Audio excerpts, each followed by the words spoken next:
Je vais donc vous parler du transfert. Le transfert, c'est l'amour. Au moins, il faut reconnaître à Lacan de l'avoir énoncé comme ça, très clairement. C'est l'amour et c'est la haine.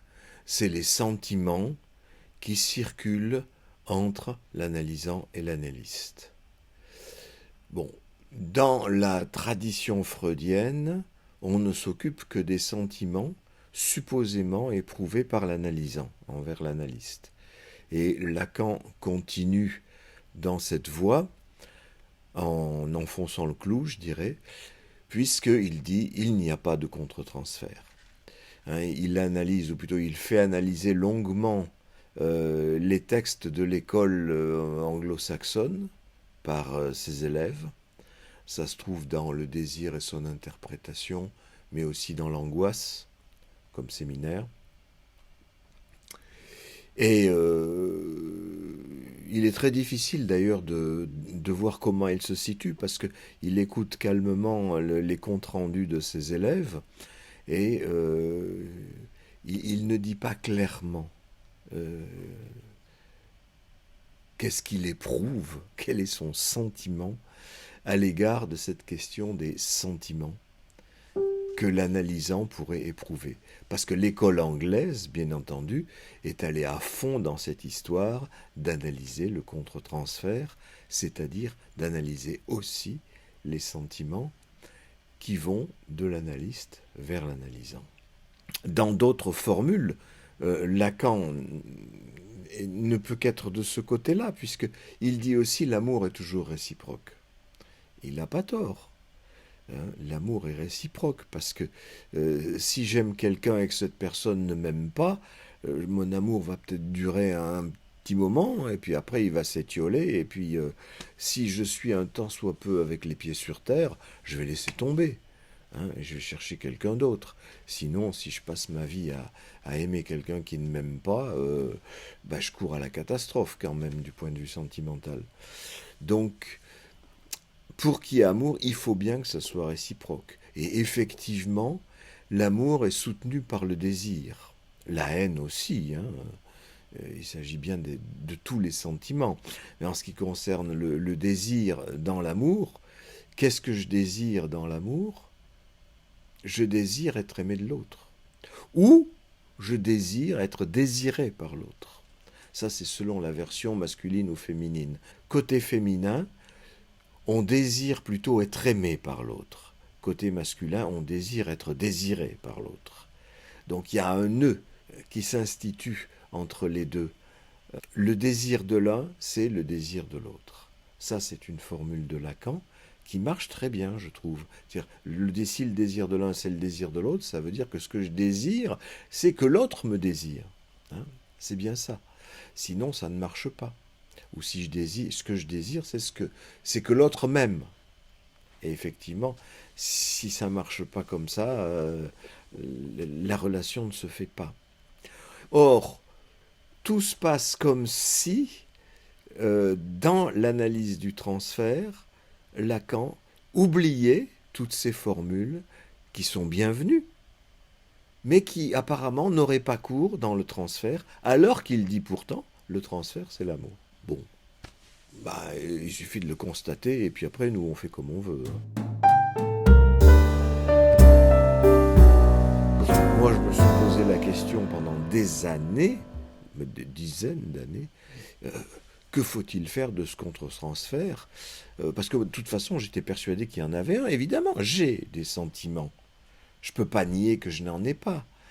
Depuis le début que je travaille, j'ai commencé à travailler à un hôpital psychiatrique, j'avais 28 ans, j'avais un an d'analyse, et j'éprouvais des sentiments pour les gens qui venaient me parler. Je pouvais difficilement faire autrement, je suis un être humain. Et l'analyste n'est pas celui qui, arrivé au bout de 40 ans d'analyse, réussit à ne plus avoir de sentiments pour les analysants qui viennent le voir. C'est certainement pas ça. Donc il y a des sentiments, ces sentiments sont soutenus par le désir, et le désir est soutenu par la sexualité. Ce ne sont pas des sentiments éthérés comme ça, romantiques, totalement découplés du sexe. Comment je m'en suis aperçu? De la même façon que je me suis aperçu que j'avais des sentiments, je me suis aperçu que je rêvais de mes analysants. Et ceci depuis le début de mon exercice. Et au début, je ne savais pas quoi faire de ces rêves, puisque personne n'en parlait, nulle part, dans aucun livre, il n'est question du rêve de l'analyste. C'est pour ça que j'ai écrit un livre qui s'appelle Le rêve de l'analyste, hein, pour essayer de comprendre ce qui se passait là et de qu'est-ce que je pouvais faire avec ces rêves, qui m'indiquaient en général que, bien entendu, mon désir ou mes sentiments à l'égard des analysants avaient quelque chose à voir avec la sexualité. C'est pas qu'il existe ailleurs des sentiments qui n'auraient rien à voir avec la sexualité. Ça, on aimerait bien. Mais ça n'existe pas. On dit que l'amitié, c'est un amour sans sexualité. Non, c'est un amour sans l'exercice de la sexualité. C'est un amour sans passage à l'acte. Ça ne veut pas dire que la sexualité n'est pas convoquée. Elle est simplement refoulée. Hein, le refoulement, ça existe. En plus, c'est nécessaire, parce que sinon, on n'arriverait pas à avoir des amitiés, effectivement. Mais c'est ça, une amitié. Hein. C'est un moment où on a, avec une personne, refoulé ses désirs sexuels vis-à-vis de cette personne. Ça ne veut pas dire qu'ils ne sont pas là. Mais la plupart des gens n'en ont pas conscience. Et moi-même, je n'en ai pas conscience. Dans mes amitiés, au moment où je suis en amitié, en conversation avec quelqu'un, qu'il soit homme ou femme, je n'ai pas envie de lui sauter dessus. C'est dans mes rêves, après coup, qu'en les analysant, je me dis que, ah oui, peut-être bien quand même. Alors, ça pourrait arriver comme ça, qu'on ait du désir tout azimut pour tout le monde? Bah oui. En tout cas, c'est mon cas. Et ça ne veut pas dire que je fais ça avec tout le monde. Hein. Mais ça peut m'arriver. Voilà. Et les gens avec lesquels j'entretiens des relations plus particulièrement suivies, je sais, grâce à mes rêves, que ça a un rapport avec la sexualité. Non mis en acte, bien évidemment. Eh bien, le transfert, c'est-à-dire le mot technique qu'on a inventé pour parler de l'amour dans la relation analytique, c'est cela. C'est une amitié sans sexualité. C'est-à-dire qu'on ne passe pas à l'acte sexuel. Ça ne veut pas dire que la sexualité n'est pas en jeu. Bien au contraire, c'est ce qui permet de l'analyser. Je vais donc donner un exemple, en espérant que c'est un exemple qui fera démonstration, et non pas simplement illustration ou vignette clinique, comme on dit dans les écoles. Voilà, dans le rêve en question, je rêve d'un de mes analysants. Non, parce que là, je passe déjà à l'analyse. Non, je rêve de l'acteur allemand Bruno Ganz. Et il est question de louer un château pour le mariage. Et à un moment, je lui dis, comment, mais tu viens de changer de château pour le mariage, tu aurais pu tout aussi bien changer de partenaire. Et j'ai l'intention de l'épouser. Qui? Bruno Ganz? L'acteur allemand? Bah oui. Voilà, c'est comme ça dans mon rêve. Bien que j'ai pas le moindre goût homosexuel, a priori. Voilà. Et en même temps, je me disais dans mon rêve, mais est-ce que je vais être capable de le supporter dans la vie de tous les jours, ce mec? Bon. À l'analyse, je me rappelle qu'à une époque, j'étais amoureux d'une jeune femme et nous avions forgé le projet de nous marier. J'avais 40 ans à l'époque, quelque chose comme ça. Et on cherchait déjà un château, pour louer le château, pour faire un grand mariage, parce que moi j'étais très amoureux, j'étais prêt à faire n'importe quoi. Et elle m'a quitté 3 mois avant la date prévue. Bon, ça revient. Comme tous les traumas, ils reviennent. Ça, c'est les histoires de la vie, c'est tout. Hein. Ça essaie de faire quelque chose avec le trauma. Le rêve essaie de symboliser le trauma, le remettre en scène pour que ça devienne peut-être moins douloureux. Pourtant, moi j'avais l'impression qu'il y avait longtemps que c'était plus douloureux, parce que ça fait... attendez, ça fait Ça fait 28 ans de ça, ça fait beaucoup quand même. Donc j'ai franchement oublié, c'est plus mon problème. Et pourtant ça revient. Seulement ça revient, et c'est pas la jeune fille, c'est Bruno Gans à la place. Pourquoi cet acteur allemand? Et j'ai tout de suite pensé, ah, j'ai un de mes analysants dont le nom a une consonance allemande, et qui effectivement a des parents allemands. Bon ben voilà, c'est ça l'analyse du transfert. Je m'aperçois que je pourrais avoir envie d'épouser un de mes analysants, fût-il un homme. Et effectivement, je confie dans le rêve ce rôle à un acteur, parce que les acteurs sont là pour faire du cinéma, pour faire du théâtre. C'est-à-dire pour monter sur les planches, monter sur l'écran, pour faire en sorte de symboliser quelque chose. Alors symboliser mon trauma avec la jeune femme, bien entendu, et alors est-ce un trauma?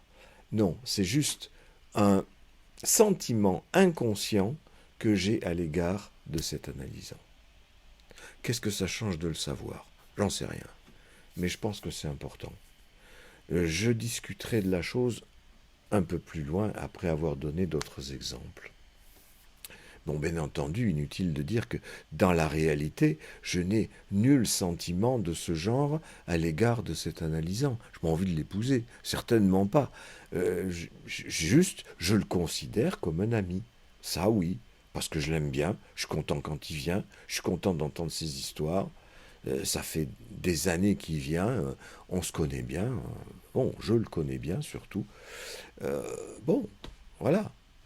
Mais il y a cette composante sexuelle supplémentaire que je ne découvre que grâce à un rêve. Alors, un autre exemple. Je dois faire une thèse avec mon ami Paul Verdier.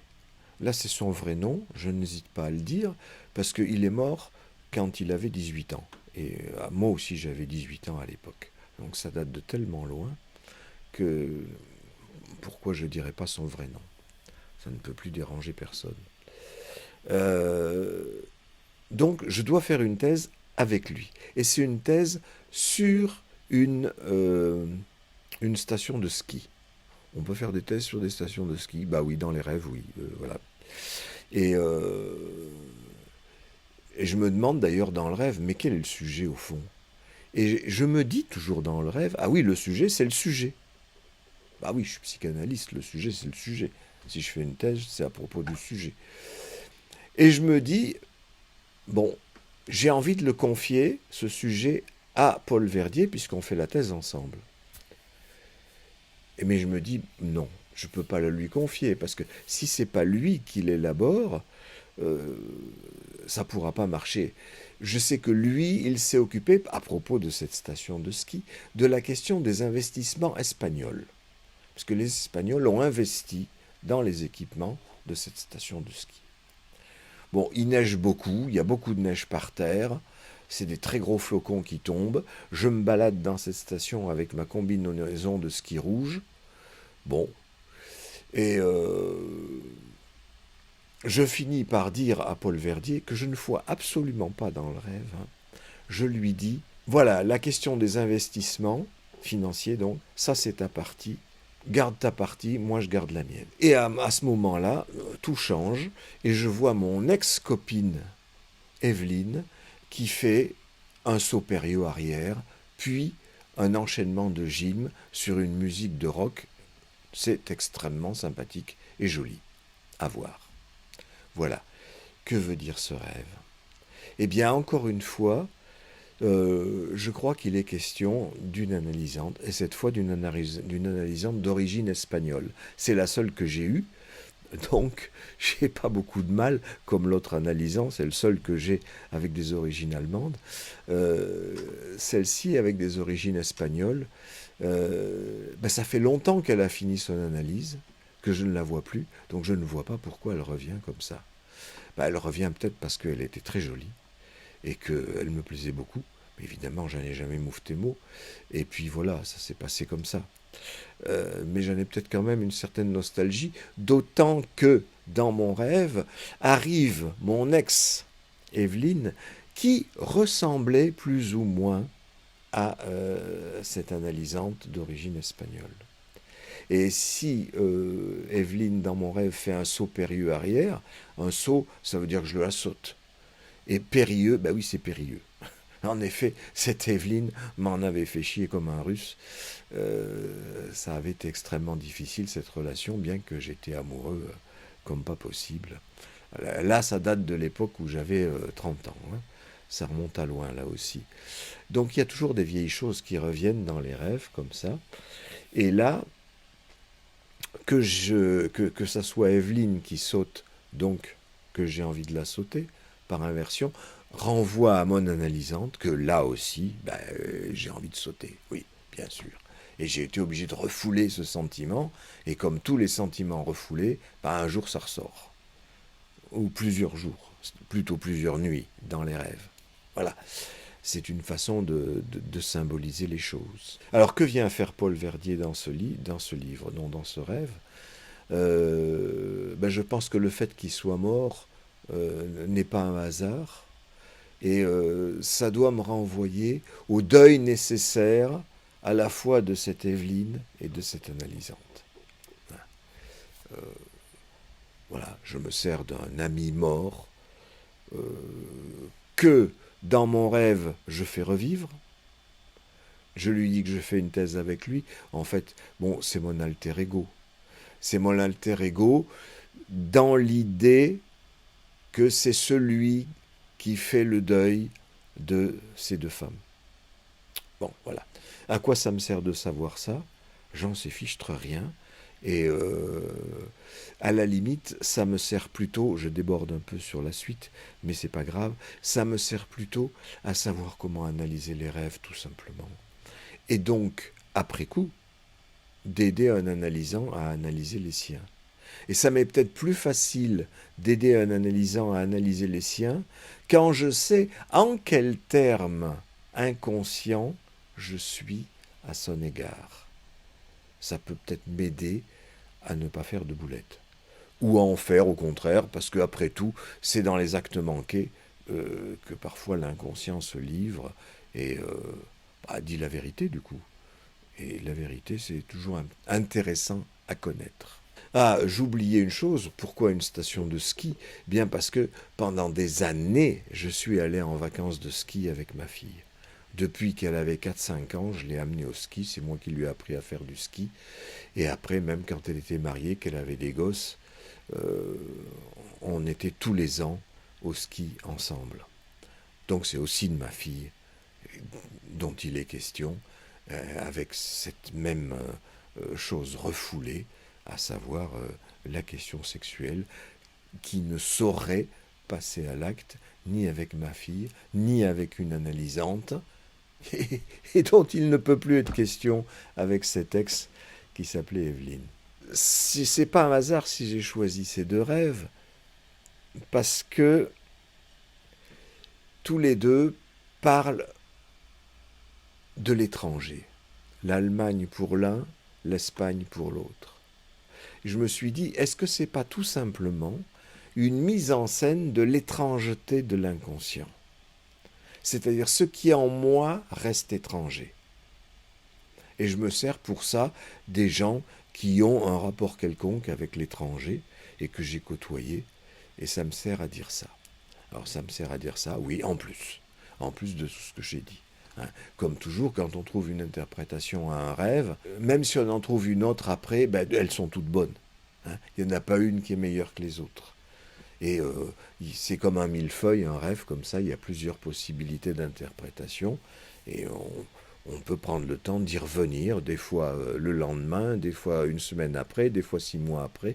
On peut trouver de nouvelles interprétations, et pourquoi pas. Le problème n'est pas de trouver la bonne interprétation, le problème, c'est juste de se donner l'occasion d'en parler, ce que je fais devant vous.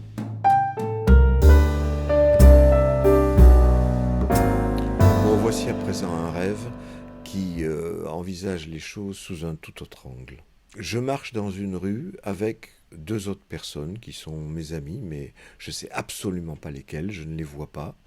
Je sais que nous sommes 3 et nous marchons de front dans la rue, comme ça, sur un trottoir, tout en discutant. Et derrière nous suit une de mes analysantes. Je suis pris dans ma conversation, à un moment, on arrive sur une petite placette où il y a une station-service, et je regarde derrière pour voir si elle suit toujours. Ah ben non, elle n'y est plus. Alors je dis à mes amis, attendez, il faut qu'on attende un peu là, parce qu'il faut qu'elle nous retrouve. Ça serait bête si on l'avait perdue. Et puis j'ai un temps de réflexion, et presque en rigolant, je leur dis, oui, en fait, non, ça serait dommage si on la retrouvait.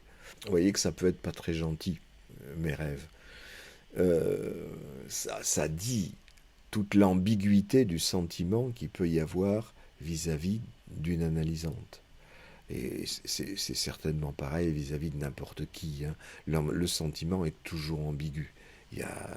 L'amour a toujours son revers de haine. Ça nous en dit beaucoup plus, ce rêve. C'est-à-dire, qu'est-ce que ça veut dire que je marche avec 3 personnes? Il y a longtemps que j'ai repéré que dans les rêves, les trucs à groupe de 3, ça veut dire système 3 pièces, c'est-à-dire une bite et 2 couilles. Hein, c'est le phallus dont il est question. Je suis le phallus. Et alors s'il est derrière, ça veut dire quoi? Ça veut dire que je suis son phallus. Comme ce que j'ai repéré de ce qui se passe pour ma mère. Donc, je suis devenu ce que je suis depuis ma naissance, le phallus de ma mère, mais je le suis devenu dans le transfert, c'est ça qu'on appelle transfert, c'est-à-dire j'ai transféré les sentiments qu'il y avait entre ma mère et moi, ils sont transférés entre cette analysante et moi. Et donc, ce qui se passe comme chaque fois qu'il est question du phallus, et chaque fois qu'il est question de sentiments, puisque c'est complètement corollaire, hein, c'est-à-dire la question c'est, est-elle là ou n'est-elle pas là? Ou autrement dit, maman est-elle là ou pas là, ce qui renvoie très exactement en miroir à la question du phallus. Le phallus est-il là ou pas là? Puisqu'en l'occurrence, c'est moi, le phallus, avec mes 2 acolytes. Ça renvoie à la question fondamentale de la présence-absence. La présence dans l'absence, c'est la question de la représentation.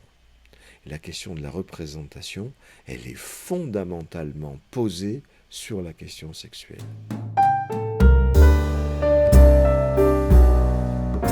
C'est-à-dire cette différence sexuelle qui fait que les enfants voient la présence d'un phallus là et l'absence là.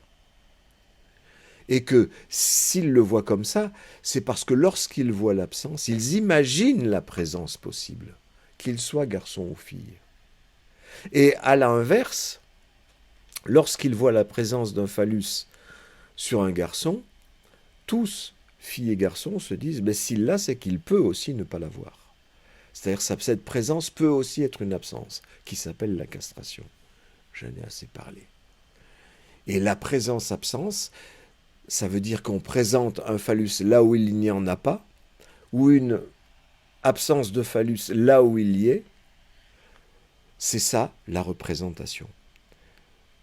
Elle est imaginaire, hein, parce que les garçons, ça ne perd pas son zizi. Les filles, ils ne leur en poussent pas un miraculeusement. Mais il y a cet imaginaire complètement incontournable et imaginaire inconscient, parce qu'en être conscient, ça ferait foutrement mal. Donc on préfère le refouler, c'est dans l'inconscient, et c'est de là que ça ne cesse de ressortir dans des rêves, dans des angoisses, dans des hallucinations, dans des difficultés de la vie, etc. C'est à partir de là que tout fonctionne, parce que toutes les représentations sont en quelque sorte fonctionnent sur ce modèle, sur le modèle de maman qui est là, pas là, du phallus qui est là, pas là. Et donc, par voie de conséquence, du père qui est là ou pas là, parce que c'est lui à qui on confie ce rôle d'être le castrateur, pour que l'enfant n'aille pas niquer la mère. Donc le père aussi, il est dans cette représentation, c'est-à-dire ça c'est présent dans ma tête, même quand il est absent dans la réalité. Et c'est ça qui va m'empêcher de désirer maman, bien que je la désire quand même, mais parce que je crains pour mon phallus. Et une fille, même chose. même si c'est un phallus imaginaire, et même si c'est une castration imaginaire. Et ces histoires imaginaires, c'est ceux-là qui fondent le symbolique. Il n'y a pas l'un sans l'autre. Hein. Il n'y a pas, comme c'est trop souvent le cas chez Lacan et chez les lacaniens, une succession de 3 tiroirs réels, imaginaires, symboliques, dans lequel on range un père imaginaire, un père réel, un père symbolique, un phallus imaginaire, un phallus réel, un phallus symbolique, etc. Tout peut y passer comme ça, cette moulinette. Hein. Mais ça ne me paraît pas être la bonne acception, la bonne conceptualisation de ces 3 concepts, réels, imaginaires, symboliques. Nous en arrivons ici à cette conception possible qui, comme vous voyez, vient de l'analyse des rêves, de la présence-absence. La présence-absence, c'est ça le symbolique. C'est-à-dire, c'est le trou. Et le trou, on ne peut l'imaginer comme trou que parce qu'il a des bords. Ou parce qu'il pourrait être bouché. C'est ça le phallus. C'est ça l'absence ou la présence de maman. L'absence de maman, c'est un trou. Et sa présence, lorsque j'y pense quand elle n'est pas là, c'est une présence imaginaire. Donc l'imaginaire, c'est ce qui fait surface dans le trou d'une absence. Quand je vois un phallus d'une manière hallucinatoire sur le bas-ventre d'une fille, eh bien, c'est une présence imaginaire sur fond de cette absence. Voilà le symbolique, complètement corrélé avec l'imaginaire. Il n'y a jamais l'un sans l'autre. Ce n'est pas des tiroirs séparés. Il ne peut pas y avoir de père réel ni de phallus réel, ça n'existe pas. Le réel, lui, c'est justement ce qui n'existe pas. En fait, il existe, c'est le dur sur le quoi on se heurte, mais dont on ne peut rien dire.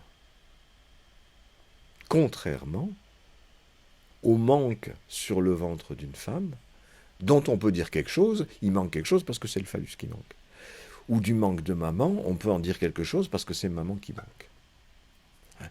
C'est le manque, en tant qu'on le ressent comme manque. Le ressentir comme manque, encore une fois, c'est parce qu'on imagine ce qu'il pourrait y avoir à la place du manque. C'est ça le truc. Donc tout tourne autour de ce truc-là, le symbolique. Et donc, il m'est venu une piste de réflexion à cette façon que j'ai de présenter les choses, qui est la suivante. Quand on parle de l'amour, puisque je parle du transfert, on a l'idée de quelque chose qui attire une personne avec une autre, ou quelque chose qui pousse une personne vers une autre. Et ça se retrouve dans la théorie analytique. Freud a inventé ça s'appelle la théorie des pulsions. Ça pousse, la pulsion, ça pousse. Et il décortique ça, son concept de pulsion d'une manière très, très précise. Il dit que la pulsion a 4 éléments, sa force, sa direction, son objet et sa source. C'est très précis, c'est un concept très développé. Et lorsque il s'aperçoit de la question du Ford-Da, c'est-à-dire l'enfant qui jette un objet ou qui le cache pour pouvoir ensuite le ramener, je vous en ai déjà parlé, cette question, c'est la question même du symbolique. C'est celle dont je viens de parler avec phallus, pas phallus, maman, pas maman. Pour Freud, il ne l'avait pas corrélé au phallus, mais il l'avait corrélé à l'absence de maman, quand il avait vu son petit-fils jouer à ce jeu qu'il a appelé le jeu du Fort-Da. Fort, loin, Da, près. C'est cette question de la présence-absence. L'objet est à la fois loin et près. Et si l'enfant jette au loin, c'est pour pouvoir ramener une représentation de l'objet qu'il a lui-même jeté au loin. Et avec en prime, une représentation de lui-même comme celui qui a fait l'action de jeter l'objet. C'est-à-dire il ne subit plus les départs de sa mère, il les provoque. Eh bien, les rêves, mes rêves, font le même travail. C'est-à-dire qu'ils provoquent le départ de quelqu'un, par exemple mon analysante dans l'histoire, là, ou au contraire le retour de quelqu'un dans un mariage, comme mon analysant allemand, ou encore le départ de mon ami Paul Verdier et des femmes et analysantes qui y étaient associées, parce que c'est moi qui les fais monter sur scène de cette façon-là. Dans le positif, côté mariage, dans le négatif, côté deuil ou absence, dans tous les cas, ce dont il s'agit, c'est de me construire comme sujet qui fabrique ces représentations. C'est donc le travail du symbolique comme tel, trouver des symboles de ce qui m'est arrivé et dont je n'ai pas été maître. Car c'est les femmes dont je parle m'ont quitté, j'étais pas maître de la situation, ça s'est fait, je me suis retrouvé Grosjean comme devant, bon, ben voilà, traumatisme, il faut que j'en fasse quelque chose, je le fais monter sur scène. D'ailleurs, même dans mon analysant que je voulais épouser, il y a aussi le côté négatif de la chose, puisque je me demande tout de suite, est-ce que je vais être capable de le supporter dans la vie quotidienne ? C'est quand même vachement plus facile de supporter quelqu'un dans les séances d'analyse, c'est-à-dire c'est 2 fois ou 3 fois par semaine, mais c'est dans un temps limité, et le reste du temps, c'est dans l'absence. Je peux y penser, je peux en rêver, mais c'est la présence-absence. C'est la fabrication de ce travail du symbolique par la répétition des présences et d'absences. Bon, ce qui se passe avec tous les autres gens, parce qu'on n'est jamais en permanence avec quelqu'un. Il y a toujours, on part pour le travail, on part pour un voyage, on part pour je sais pas quoi, et on revient. Et des fois, on revient pas. Ah, voilà. Donc, voilà, c'est la vie humaine. Et avec les coups où ça se passe mal, eh ben, on en fait de la symbolisation. Alors, Freud a eu le génie de trouver ce truc-là, le Forda, dont je ne viens de parler que de ça. Le petite pichenette que j'ajoute, c'est que, du coup, ce symbolique, ce Forda, eh bien, c'est le sentiment comme tel. C'est-à-dire le sentiment de haine quand je jette l'objet au loin, ou quand je doute de mon analysante, que je la laisse, j'envoie balader, ou que je doute de ma possibilité de supporter mon analysant dans la vie de tous les jours. De ce côté-là, c'est la haine, et de l'autre côté, c'est l'amour. Le symbolique, c'est l'affect. Ça a l'air tout à fait étrange comme ça, parce qu'on a l'idée que les symboles, ce sont des représentations. Le drapeau français représente la France. L'ambassadeur de France représente la France. Et Freud avait eu aussi ce génie de dire que, puisque je parle d'ambassadeurs, les 2 ambassadeurs de la pulsion dans le psychique, c'était 1, l'affect, 2, la représentation. Et là, je précise un tout petit peu en disant, l'affect, c'est le trou, c'est l'absence, et la représentation, c'est la surface, le bord du trou, ou ce avec quoi on pourrait boucher le trou. C'est juste une façon de pousser un petit peu le bouchon que Freud avait posé sur les ambassadeurs de la pulsion. Simplement, dans son texte sur la pulsion de mort, c'est là où je n'arrive pas à le suivre, c'est qu'il invente la pulsion de mort pour comprendre ce qui pousse l'enfant à jeter ses objets au loin, les objets qu'il aime. Il le décrit fort bien, c'est pour être maître de la situation, pour envoyer maman balader en étant maître de se envoyer balader. Mais aussitôt, il décolle en prenant un exemple biologique, les expériences de Weissmann, il nous en parle longuement, et il dit que donc tout le vivant, en fait, serait poussé à la mort, c'est-à-dire à abaisser les tensions au minimum. Ça paraît cohérent, dit comme ça, et après tout, je dis que je ne le suis pas, mais c'est juste parce que j'ai trouvé autre chose qui me semble marcher mieux. Mais on peut en parler comme ça, après tout, pourquoi pas aussi. Et Freud ajoutait, ok, tout être vivant, quelque part, est poussé à mourir, mais il est aussi poussé à vivre. Comme il dit dans une phrase que je trouve magnifique, il dit « Oui, mais le vivant ne veut mourir qu'à sa manière », c'est-à-dire en ayant fait tous les détours que la vie lui permet. Et les deux pulsions, la pulsion de destruction et la pulsion de vie, se bagarrent pendant toute la vie jusqu'à ce qu'il y ait la pulsion de mort qui gagne de toute façon. Ça, c'est sa conception. Dans la mienne, je ne vois cette destruction que comme un effet du symbolique. Je détruis la chose, je l'envoie balader, etc. Je la cache, je la fais brûler, il y a toutes les possibilités pour pouvoir construire une représentation. Alors, si vous voulez, on peut le dire comme ça. La pulsion de mort cherche à casser l'objet, la pulsion de vie cherche à le ramener sous forme de représentation. On peut le voir comme ça. Je préfère dire que c'est juste le symbolique qui fonctionne pour fabriquer des représentations. La mort n'est qu'un accessoire, un auxiliaire. De même que l'angoisse de mort, que beaucoup de gens connaissent, moi je dis qu'elle n'est que la surface émergée de l'iceberg. Quel est l'iceberg? C'est l'angoisse de castration, ou l'angoisse de la perte de maman. Ça revient à la perte de moi comme phallus de mon analysante. C'est la question de où est le manque et quelle est la surface qui recouvre le manque. Et il y a un petit film de la série L'Alinéa, de cet auteur italien absolument fantastique, dont je peux vous montrer un petit extrait là.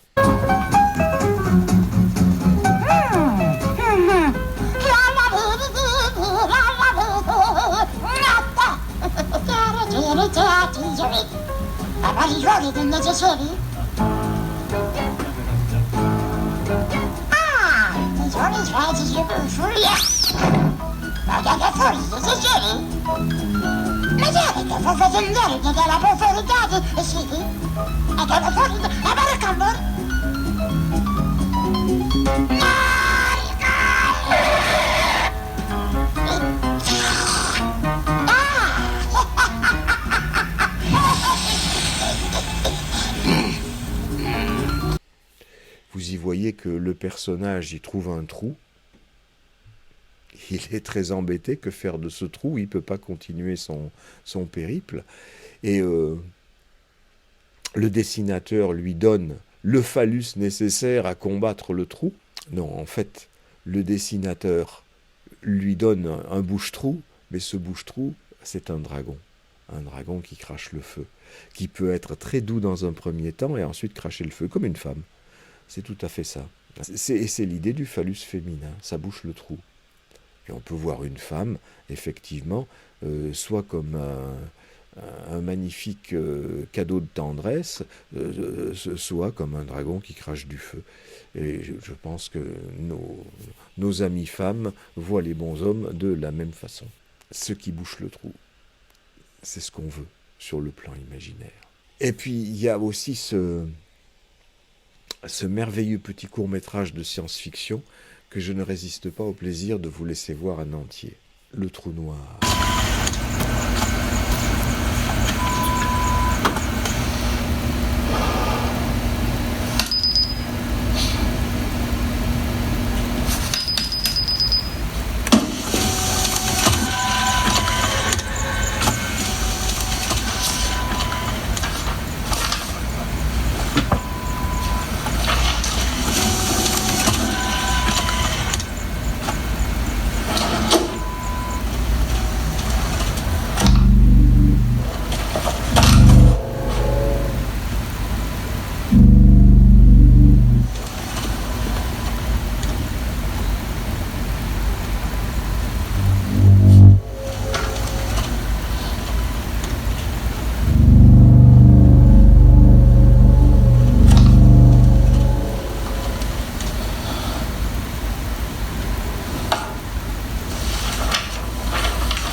C'est exactement ça. Le phallus de la mère vient boucher le trou noir, c'est-à-dire l'absence, le manque comme tel. Et vous voyez que dans ce film, le manque donne la puissance à ce monsieur, puisque grâce à ce trou, il peut mettre son bras phallus dedans et attraper d'abord un petit chocolat, ça ne mange pas de pain, et ensuite toutes les réserves bancaires de l'entreprise pour laquelle il travaille. Mais ensuite, comme il en manque encore, hein, quand on veut combler le manque, il n'y en a jamais assez.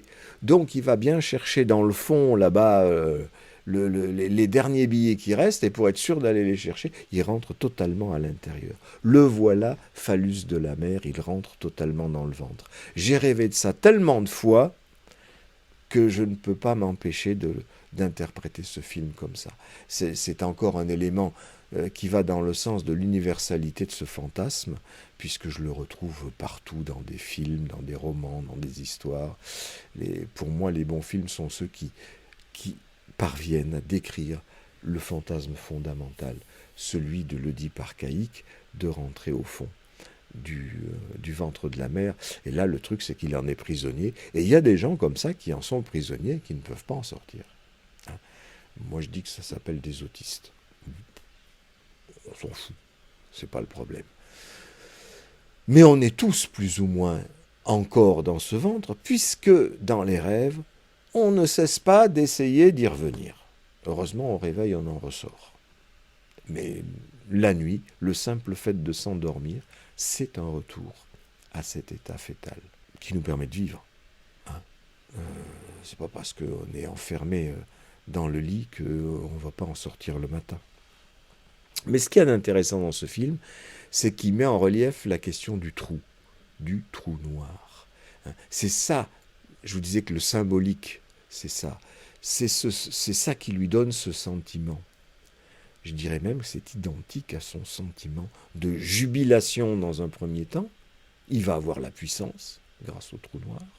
La puissance, hein. C'est-à-dire c'est lui qui est puissant, qui a la puissance.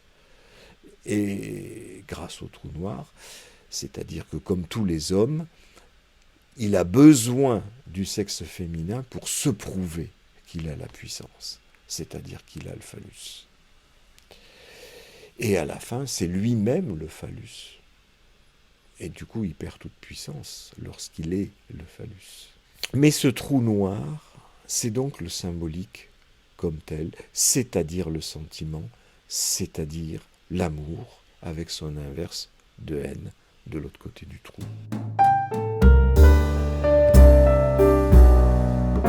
Alors, vous voyez, je suis parti de la pulsion, de quelque chose qui pousse. Alors, il y a les pulsions partielles, hein, anal, oral, anal, phallique. Lacan a ajouté pulsion scopique et pulsion invocante. Bon, peu importe. Et j'en suis venu petit à petit à cette conception du symbolique. Hein. Je l'ai piqué à Lacan, hein, parce que ça, il le dit à la fin du séminaire 2. Il dit « La pulsion de mort, c'est le symbolique en tant qu'il est muet. » C'est exactement ce que je viens vous décrire. Quand un enfant est face à une chose, quand un adulte est face à un trauma, il ne peut symboliser ce qui lui est arrivé. Il ne peut pas arriver surtout à symboliser lui-même dans la situation. Elle est traumatique parce qu'il a subi la situation, l'enfant comme l'adulte. Et donc, il s'arrange pour être actif dans un jeu ou dans un rêve. Donc, en tant qu'il est muet veut dire cela, c'est-à-dire qu'il n'y a pas de représentation. Il n'y a pas de représentation de moi comme actif dans la situation. Donc je la fabrique dans le jeu ou dans le rêve. C'est donc bien la pulsion de mort comme symbolique. Le problème, c'est que Lacan, il dit ça à la fin du séminaire 2 et après il n'y revient plus du tout. Pendant une vingtaine de séminaires, on n'en entend plus parler. Et c'est seulement dans le Saint-Homme qu'il y revient, et encore seulement partiellement, où il dit le symbolique c'est le trou, l'imaginaire c'est la surface. Moi, je relis ces deux choses. Hein. Vous voyez, je critique beaucoup Lacan sur bien des points, mais là, il y a un truc génial. Je trouve juste dommage que c'est pas ce que Lacan a développé. Hein. Et les lacaniens encore moins. Quand je leur rappelle que ces paroles de Lacan, pour la plupart, ils ont zappé ce truc-là. Ils l'ont pas vu. Moi, c'est ce qui me paraît le plus important. Donc, c'est ça que je conserve. Même si, vous voyez, j'ai complètement refondé la façon de concevoir RSI, j'ai complètement refondé la bande de Mébius, etc. Et là, je reviens sur cette question de la pulsion. Ce qui nous pousse l'un vers l'autre, ou ce qui nous pousse à fabriquer des représentations. Pulsion ou désir. C'est pas toujours clair chez Lacan, c'est pas toujours clair chez Freud non plus. Moi, j'ai clarifié la situation en disant la pulsion, c'est là où ça manque de représentation. Le désir, c'est quand il y a une représentation pour le manque. Vous voyez la nuance. Hein. La pulsion s'attaque au réel, le désir s'attaque à l'imaginaire. Dans les deux cas, c'est le symbolique. Toutes ces histoires de pulsion, ça rappelle une force. Hein, que la force soit avec toi. Vous savez d'où ça vient. Cette idée qu'il y a des forces dans l'univers. D'où vient cette idée? Des sentiments qui nous poussent les uns vers les autres, oui. D'où vient le sentiment? Du trou, du manque. Je viens de le dire. Mais ça se conçoit, cette histoire de sentiment, sur ce qu'on éprouve tous les jours, c'est-à-dire qu'on a nommé la gravité. Hein, c'est-à-dire qu'on laisse un objet, il tombe. Pouf. La Terre attire. Il y a une force qu'on a appelée la gravité. Et on peut marquer le commencement de la science à ce moment où Galilée s'est aperçu, par le calcul, pas par l'observation, par le calcul, que tous les objets tombaient à la même vitesse, quelle que soit leur masse. Hein.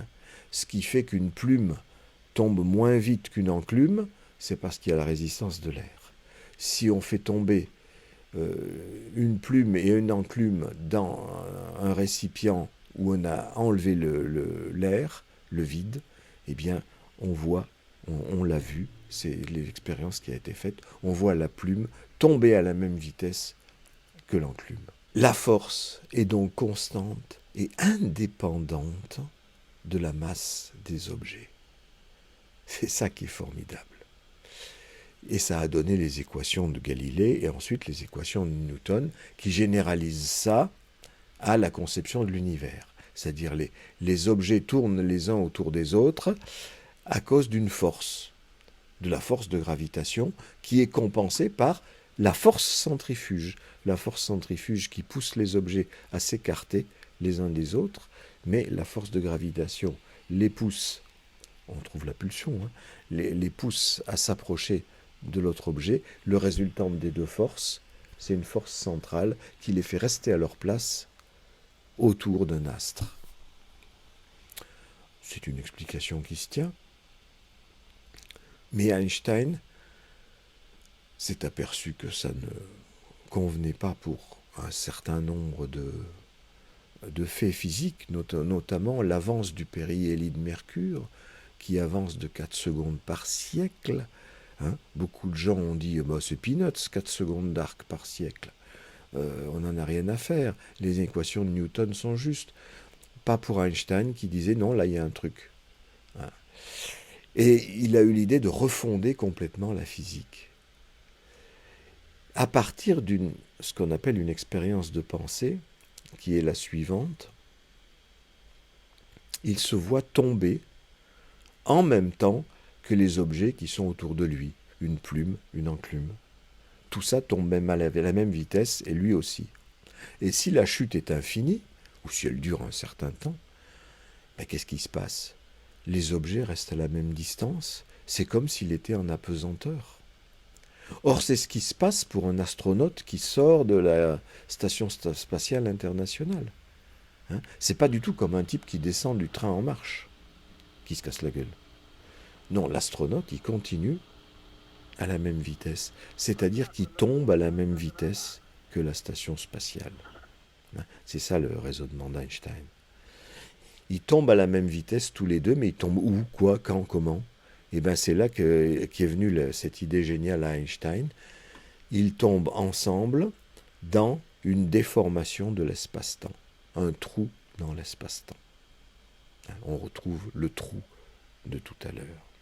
Je ne dis pas que c'est la même chose, hein. Je dis juste que je me sers d'une analogie. Je me sers d'une analogie pour penser différemment. Il s'agit juste d'un mode de pensée. Il ne s'agit pas de dire que les sentiments, c'est la même chose que la gravitation. C'est juste comprendre le saut conceptuel qu'Einstein a fait pour passer de la force à une déformation de l'espace-temps. Il n'y a plus de force dans la théorie d'Einstein. Newton calcule les forces, Einstein calcule les déformations de l'espace-temps. Eh bien, je propose, cette idée m'est venue comme ça, par analogie justement, avec cette histoire de trou, que le manque soit considéré justement comme cette déformation de l'espace-temps qui est entre les humains. Et nous avons tous un manque, et nous pensons tous d'une façon imaginaire qu'un autre va venir combler notre manque. Voilà la déformation de l'espace-temps. Donc on n'a plus besoin du concept de pulsion, ni même de celui de désir, après tout. Il y a une déformation, il y a ce trou. Et tout ce qui vient, imaginairement, faire bouche-trou. Parce que c'est toujours imaginaire, même si quelque chose comble pendant un moment le trou en question, et il faudra toujours quelque chose de plus. Comme le gars qui cherchait toujours des billets en plus au fond de quoi? Au fond du ventre maternel. Parce que nous avons tous oublié quelque chose dans le ventre maternel. Je vous ai assez raconté de ces rêves où j'allais chercher le phallus oublié dans le ventre maternel. Ces films me confirment dans l'idée qu'il n'y a pas que moi qui rêve de ça. Ça se retrouve chez tout le monde. À condition de s'intéresser à ses rêves, évidemment. Mais bon, ça, je l'impose à personne. Je dis juste que moi, ça m'intéresse et je vous livre ce que j'en déduis. Donc de ce trou comme déformation de l'espace-temps humain. Voilà le transfert. En tant qu'on pense, l'analysant pense que l'analyste va venir combler son trou, ce qui correspond au fait que l'analyste pense que l'analysant va combler son trou. Mais déjà, il le comble d'une certaine façon parce qu'il le paye. Ça ne suffit jamais. C'est pour ça que les analystes en général ont beaucoup de mal à laisser partir leurs analysants. Quand les analysants disent « j'ai fini mon analyse », l'analyste, le plus souvent, dit « non, vous n'avez pas fini, revenez là ». Je ne dis pas qu'ils font tous ça, mais ils sont très nombreux à le faire. Les miens l'ont fait. Heureusement que j'ai fini par partir quand même. Il y a un moment où il faut faire un coup de force et puis dire « ça va bien ». Bon, j'ai compris que vous ne pouviez pas combler toutes mes attentes, donc je me débrouille avec mon manque, avec ma déformation de l'espace-temps. Et une bonne image de cette déformation, c'est la bande de Mébius, qui dit justement que le dessus, c'est le dessous, donc l'amour, ça peut être la haine.